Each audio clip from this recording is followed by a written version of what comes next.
بابو Tanoli Islamic studio سے حاضر ہوں. غیر معتبر روایات پارٹ نمبر 9. غیر معتبر روایات کا فنی جائزہ پارٹ نمبر 9. غیر معتبر روایات کا فنی جائزہ پارٹ نمبر 9. من گڑت باتیں، من گڑت حدیثیں بنا کے جو لوگ سناتے ہیں، ہم روزانہ آپ کو کچھ نہ کچھ بتاتے ہیں کہ یہ من گڑت ہے. تو آج کی یہ من گڑت اور یہ غیر معتبر روایات سنیے. کہتے ہیں کہ حضرت بلال رضی اللہ تعالی عنہ نے حضور صلی اللہ علیہ وسلم کو خواب میں دیکھا، پھر دمشق سے مدینہ آئے، مدینہ میں آ کے پھر اذان دی اور لوگوں نے رونا شروع کر دیا. کہاں ہے اس کا ثبوت؟ کسی حدیث میں ہو تو مجھے بھی بتائیے.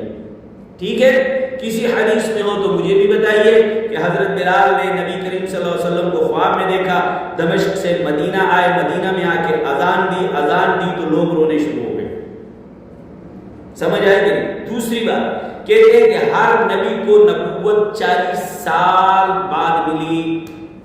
ہر نبی کو نبوت 40 برس بعد ملی. اس کا حقیقت سے کوئی تعلق نہیں ہے. ہر نبی کے بارے میں یہ کہنا کہ 40 برس بعد نبوت ملی، اس کا حقیقت سے کوئی تعلق نہیں ہے.